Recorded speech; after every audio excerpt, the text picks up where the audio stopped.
Bonjour, alors dans cette vidéo on va parler de la fonction racine énième, du nombre racine énième d'un certain réel positif, comment on le définit, comment on s'en sert, comment on peut utiliser ses propriétés pour résoudre des équations, des inéquations, comment utiliser ses propriétés d'analyse, la continuité, la monotonie, etc. etc. C'est ce qu'on va essayer de savoir, c'est ce qu'on va essayer de comprendre à partir de cette vidéo. Donc on peut voir facilement tous que la fonction qui a tout x associe x puissance n, où n est un entier naturel non nul, on peut voir facilement qu'elle réalise une bijection de l'ensemble R+, sur l'ensemble R+. Mais pourquoi traiter cette fonction exactement sur R+? Parce que finalement, c'est des raisons de généralité qui poussent à prendre ce choix-là. Parce que si on la traite sur l'ensemble R, on aura un problème de monotonie. La fonction étant un polynôme, elle est continue sur R, il n'y a pas de problème de continuité. S'il est continu sur R, donc il est continu sur R+, alors la continuité ne pose pas de problème. Mais la monotonie, concernant la monotonie, si on calcule la dérivée de cette fonction, qui est déjà dérivable sur tout R, puisque c'est un polynôme, donc sa dérivée, c'est n fois x puissance n moins 1, qui est, si on la considère sur R+, donc elle va être clairement supérieure ou égale à 0, et ne va s'annuler qu'en 0, donc on peut bien dire que notre fonction est strictement croissante. Mais si on la considère sur R, on n'est pas sûr du signe de ce terme-là, parce que ça dépendra finalement de la parité ici de n-1. Si n était pair, n-1 va être impair, donc ce terme va être négatif sur R- et positif sur R+, donc on perd notre monotonie sur tout R. Ce qui fait qu'on préfère, pour des raisons de généralité, pour garder cette généralité, de traiter la fonction sur R+, au lieu de la traiter sur R. Mais ça n'empêche de bien savoir que cette fonction-là, elle réalise bien une bijection sur tout R lorsque n est impair. Alors que n ne réalise pas cette bijection si n est pair. Bien. Alors, nous donc, on va rester fidèle à notre programme, donc on va traiter notre fonction sur l'ensemble R+. Voilà, donc on vient de dire notre fonction, elle est bien continue sur R+, puisque c'est un polynôme, et elle est strictement croissante sur R+, donc elle réalise bien une bijection de R+, sur l'image de R+. Si j'appelle cette fonction U, alors l'image de R+, c'est donc l'image de l'intervalle 0 plus l'infini. La fonction étant continue et strictement croissante, c'est u de 0 et limite de u de x tendant vers plus l'infini, ce qui donnera finalement u de 0, c'est 0, et la limite facilement, on peut voir c'est plus l'infini, il n'y a pas de problème. Donc voilà, elle réalise une bijection de R+, sur R+. Voilà, donc à partir de là, on peut dire, d'après le théorème de la bijection, que quel que soit, disons P, qui appartient à l'ensemble d'arrivée R+, il va exister un unique A dans l'ensemble de départ R+, tel que quoi? Tel que finalement A puissance n soit égal à B. Autrement dit, tel que l'image de A, ça va être égal à B, or la fonction U n'est autre que la fonction puissance n. Donc, grâce au théorème de la bijection qu'on connaît déjà, donc, quel que soit B dans l'ensemble d'arrivée, va exister un unique A dans l'ensemble de départ, tel que A puissance n égale à B. Alors, cet unique A qui va exister dans l'ensemble de départ, c'est lui qu'on appelle racine énième de B. Et qu'on note, donc ce A n'est autre que son nombre-là, racine énième de B. On le note comme ça. Donc, l'unique nombre positif qui vérifie A puissance n égale à B, on l'appelle racine énième de B. ce nombre existe bel et bien et elle est unique grâce au théorème de la bijection, grâce au fait qu'on vient de voir que cette fonction réalise une bijection de R plus sur R plus. Donc, ce nombre-là, la racine énième de A, est un nombre bien précis. Donc, c'est l'antécédent par cette fonction-là du réel A. Autrement dit, c'est le réel qui réalise la chose suivante, que si je l'élève à la puissance n, elle donnera A. Autrement dit, pour être plus clair, donc ce nombre-là, comme moralité, ce nombre-là, racine énième de A, c'est l'unique antécédent de A. Si on prend A dans R+, c'est son unique antécédent par cette fonction-là. Voilà donc pour moralité, pour un antinaturel n non nul et pour un réel A positif. Que va vouloir dire cette notation-là qu'on lit racine énième de A? Alors, racine énième de A, c'est l'unique nombre positif qui vérifie, alors positif, qui vérifie racine énième de A, le tout puissance de n égale à A. Ou bien, voilà, c'est l'unique réel positif qui vérifie cette égalité. Autrement dit, c'est le nombre que si on le multiplie par lui-même n fois, on aura A comme résultat.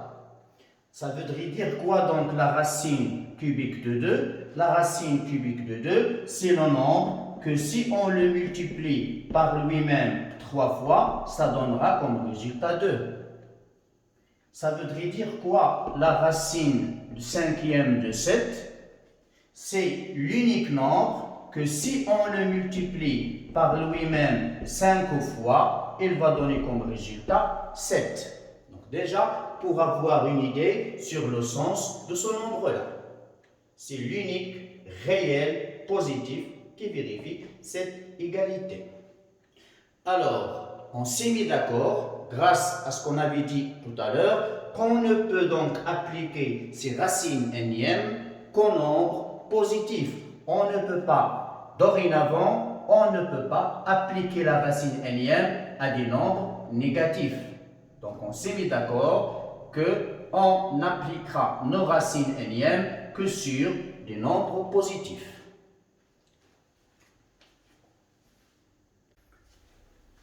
On enchaînera maintenant par le traitement de l'équation, chose bien sûr paragraphe très important, donc l'équation x puissance n égale à a. Alors x puissance n égale à a, il s'agit de trouver tous les réels qui vérifient x puissance n égale à a, j'irai avec n un entier naturel non nul. A, un réel. On peut prendre n'importe quelle valeur réelle. Alors, essayons d'abord de voir quelques exemples.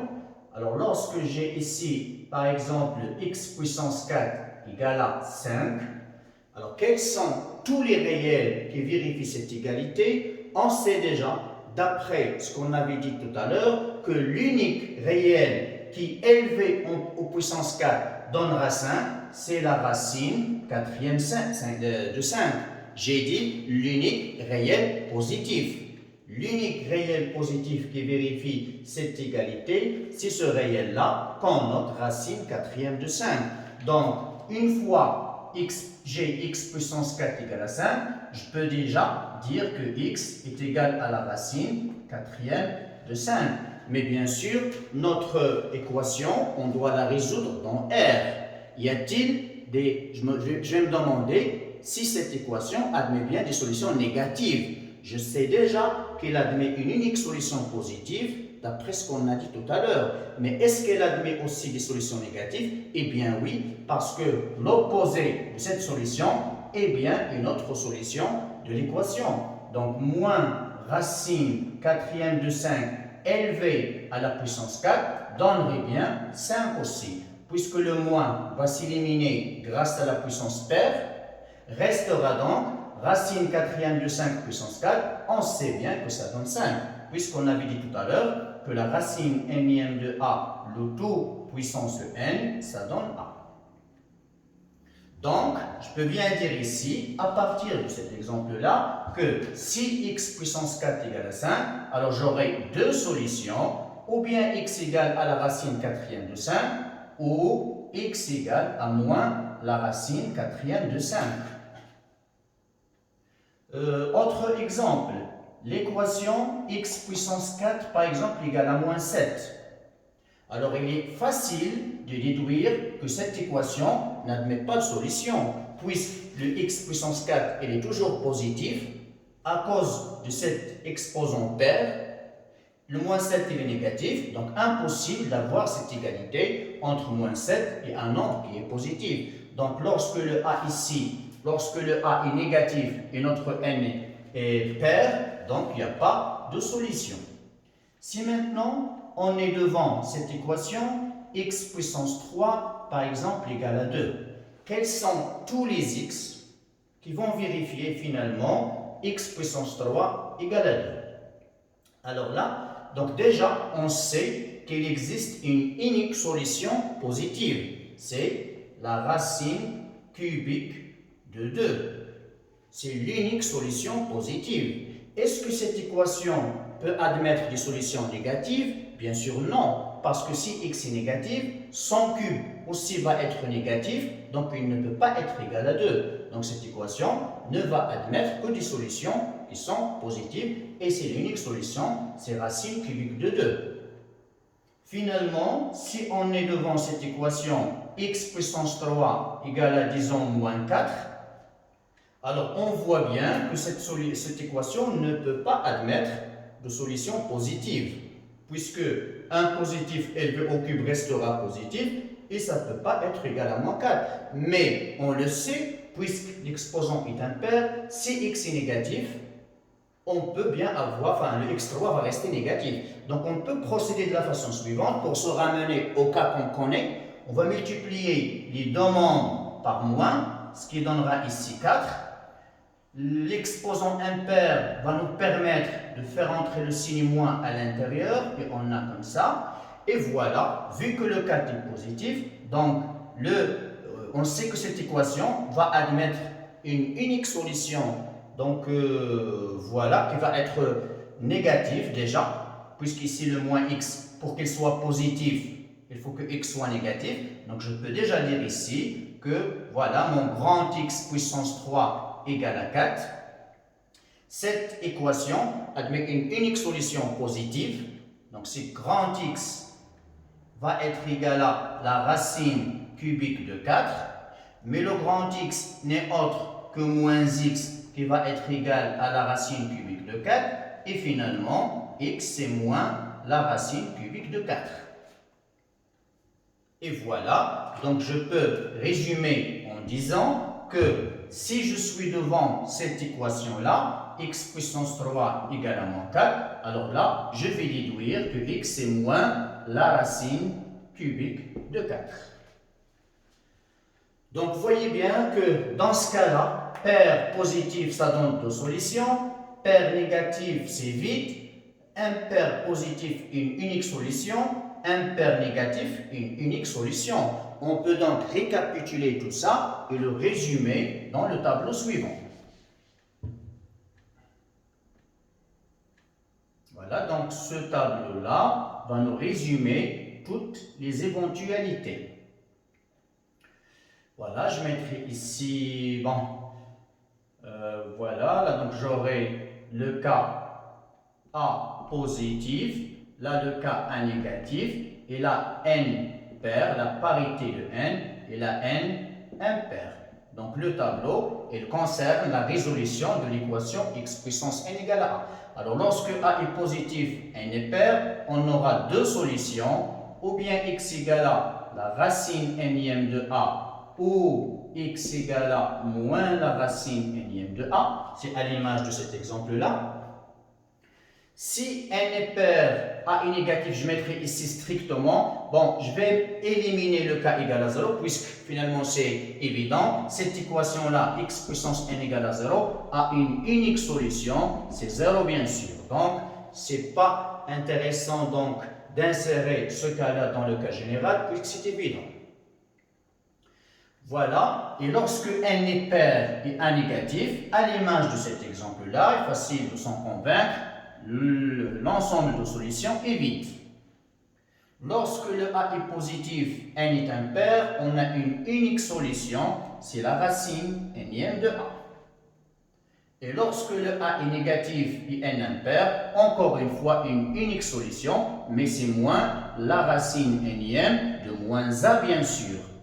On ne va pas se permettre de dire racine énième de a, vu que notre a est négatif. Donc c'est moins racine énième de moins a, c'est à l'image de cet exemple-là. Voilà donc le tableau qui résume la situation. Encore une fois, quelques petits exemples. Si par exemple j'ai x puissance 6 égale à moins 1, alors évidemment c'est vide. Si j'ai par exemple x puissance 8 égale à 10, alors là j'ai deux solutions. C'est la racine huitième de 10 moins la racine huitième de 10. Si par exemple j'ai x puissance 7 égale à 5, là j'ai une unique solution, c'est la racine septième de 5. Finalement, x puissance 11 égale à moins 9. Là aussi c'est une unique solution, c'est moins la racine onzième de 9. On va parler maintenant de quelques propriétés, d'un ensemble de propriétés de cette nouvelle notion qu'est la racine énième. On va parler de quelques propriétés de la racine énième en tant que nombre et quelques propriétés de la racine énième en tant que fonction. Alors, commençons des propriétés en tant que nombre. Alors, c'est celle qu'on a ici pour n, un antinaturel non nul, et pour p, un antinaturel. Quel que soit a positif, on l'avait déjà dit tout à l'heure, la racine énième de a élevée à la puissance n, c'est a. Bien sûr, ainsi, on sait déjà que la racine carrée de a élevée au carré, c'est a. Je rappelle ici que la racine carrée de a n'est autre que la racine d'ordre de a. La racine d'ordre 1 là, c'est a. Donc c'est quelques remarques, bien sûr, des cas. Surtout ça, c'est pas très important. Ben là, il faut faire attention. La racine carrée de a, ben, l'ordre c'est 2. Donc on sait ça. On sait donc racine, ou bien on doit savoir la racine cubique de a élevée à la puissance 3, c'est a. La racine cubique, enfin quatrième de a élevée à la puissance 4, c'est a, etc. En général, la racine énième de a élevée à la puissance n, c'est a. Pour tout a et b positif, comme on le connaît pour les racines carrées, la racine énième d'un produit peut se décomposer. La racine énième d'un quotient peut se décomposer, alors que pour la somme et pour la différence, ce n'est pas le cas. Donc, à noter que la racine énième de a plus b, elle est différente de la racine énième de a plus la racine énième de b, et que la racine énième de a moins b est aussi différente de la racine énième de a moins la racine énième de b. Ça, il faut le savoir. Donc, ça se décompose, une racine énième, tout comme la racine carrée, comme on le sait déjà, elle se décompose dans les deux opérations multiplication et division. Aussi, si on a ici la racine énième d'une puissance, on peut faire sortir P à l'extérieur, en sachant que notre A est positif, parce qu'il faut toujours faire attention de ne pas laisser, pour n'importe quelle racine énième, de ne pas laisser de quantité négative à l'intérieur de la racine. Donc, je peux faire sortir mon exposant à partir du moment que je suis sûr que mon A est bien positif. Vice versa, si j'ai un exposant à l'extérieur et que j'en ai besoin à l'intérieur, je peux bien le faire entrer donc à l'intérieur de la racine. Cette situation-là où on a une racine de racine, donc on multiplie les deux autres, racine énième de racine pième de a, c'est la racine n fois p, n pième du nombre des réels a. Par exemple, Par exemple, la racine cinquième de la racine troisième de 7, ça n'est autre que la racine quinzième de 7. La racine huitième de la racine carrée de 4, de la racine carrée de 3, ça n'est autre que la racine seizième de 3, parce que l'ordre ici c'est 2. 2 fois 8, c'est 16. Donc, à connaître bien sûr, là, la racine nème de a puissance p est égale à la racine n fois m de a puissance p fois m. Alors, c'est une propriété aussi bien sûr qui est importante. Lorsque j'ai racine, donc nème de a puissance p, le résultat ne va pas changer si je multiplie l'ordre par un entier q. Aussi, je multiplie l'exposant par le même entier. Donc, ça donnera le même résultat, c'est la racine nème de a puissance p. Donc, il faut multiplier par le même entier. Bien sûr, q, c'est un entier non nul. En multipliant l'ordre de la racine et l'exposant de la puissance à l'intérieur par le même entier, le résultat ne change pas, ça restera toujours la même racine. On peut l'utiliser dans ce sens-là aussi bien que dans l'autre sens. C'est-à-dire qu'on peut aussi bien diviser que multiplier. C'est par exemple, je peux mettre la racine troisième de a puissance 5, elle est égale à la racine neuvième de a puissance 15. J'ai multiplié ici par 3, donc je multiplie aussi l'exposant par 3. Ou bien la racine, disons, 48e de a puissance 36, voilà. Alors là, je peux bien diviser. J'ai ici un facteur commun, alors c'est 12. Je divise 48 par 12, donc c'est 4. Je divise 36 par 12, alors c'est 3. Donc c'est la racine quatrième de a puissance 3. J'ai le droit de multiplier, j'ai le droit de diviser. Donc multiplier, ça permettra surtout l'unification de l'ordre des racines, on le verra. La division, elle permettra la simplification donc du nombre, de l'écriture du nombre. Et finalement, on définit la puissance rationnelle d'un réel positif. Définir la puissance rationnelle, puisqu'on sait déjà calculer a puissance n si n est entier, on sait calculer a puissance moins n lorsque c'est un entier relatif. Alors là, on doit aussi apprendre à calculer a puissance p sur n lorsque l'exposant est une fraction. Alors, comment définir a puissance p sur n? C'est la racine, alors p étant antinaturel, n antinaturel non nul, donc c'est la racine nème de a puissance p. On définit cette puissance rationnelle, donc ainsi, utilisant cette définition. Ça, bien sûr, a des justifications bien logiques. Par exemple, si j'ai 2 puissance 3 septième et la transformer avec des racines, ça n'est autre que la racine septième de 2 puissance 3. Ou bien la racine onzième de 5 puissance 4 n'est autre finalement que 5 puissance 4 sur 11. Voilà donc le passage dans les deux sens. Voilà un peu, donc c'est les propriétés de la racine nème en tant que nombre. Donc c'est des choses qu'on doit connaître. On en aura besoin dans les calculs algébriques. Donc voilà, des calculs, voilà, des simplifications. Voilà, on va les utiliser dans un ensemble de situations, d'exercices.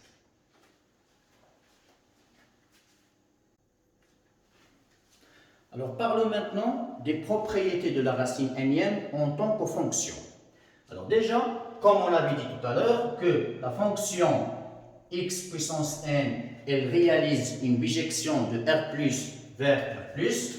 Voilà, c'est de R plus sur finalement R plus. Ça, c'est la fonction x puissance n. Alors, sa fonction réciproque, qui est aussi définie de R plus sur R plus, c'est sa fonction réciproque, puisqu'elle réalise une bijection, elle admet bien une fonction réciproque, qui a tout x fait associer ce nombre-là, racine nème de x. Alors, cette fonction-là, elle a un ensemble de propriétés. La première chose, c'est qu'elle est définie sur R+, son domaine de définition sur R+, comme on le voit ici. Et par conséquent, si j'ai devant moi une fonction du type racine énième de u de x, comment déterminer le domaine de définition d'une telle fonction? Si je l'appelle par exemple la fonction f, définie comme ça, autrement dit, si je considère une fonction f définie par son expression, la racine énième d'une certaine expression u de x, alors quand est-ce que x va appartenir au domaine de cette fonction? Si et seulement si, d'abord, il faut que le u de x soit bien défini, donc il faut que x appartienne au domaine de la fonction u, et en plus de ça, le u de x doit être supérieur ou égal à 0, parce qu'on s'est mis d'accord qu'on ne peut pas appliquer la racine énième à des quantités qui sont négatives. Donc, notre quantité u de x doit être positive, en plus du fait que ce u de x doit être bien défini. Si par exemple, je prends f de x égale à la racine, disons cinquième, de 1 sur x plus, alors disons de x plus 1.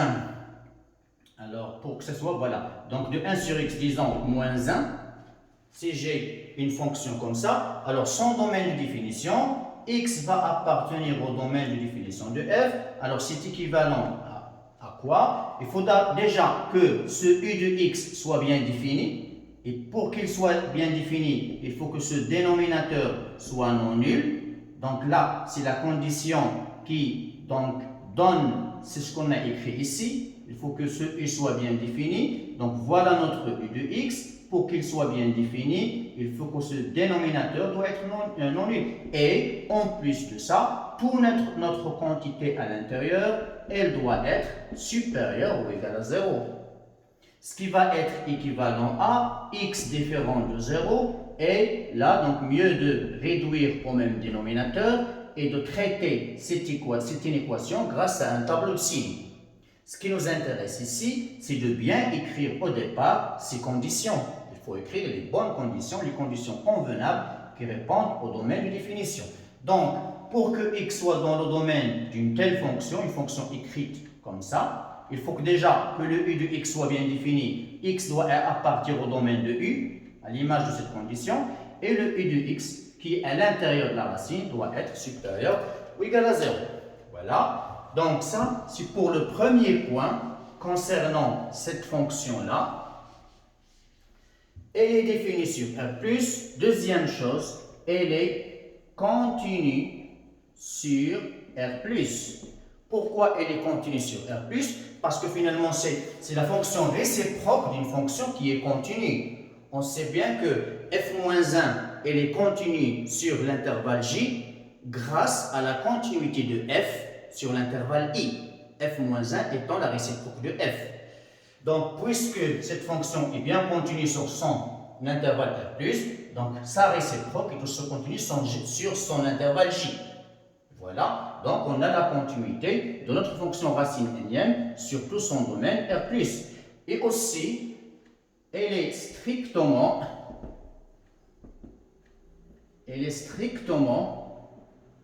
croissante sur R+. Pourquoi cette fonction racine énième est strictement croissante? Puisqu'on sait qu'une fonction et sa réciproque ont la même monotonie. Puisque déjà, on a dit que cette fonction est strictement croissante sur R+, donc sa réciproque aussi va avoir la même monotonie. Elle va être strictement croissante sur R+. Et de là, bien sûr, on peut penser à utiliser les mêmes règles qu'on connaît sur les racines carrées. Ayant une inégalité entre nombres qui sont déjà positifs, on a le droit d'introduire la racine énième sans rien changer. Voilà, c'est puisque la fonction racine énième est une fonction qui est strictement croissante.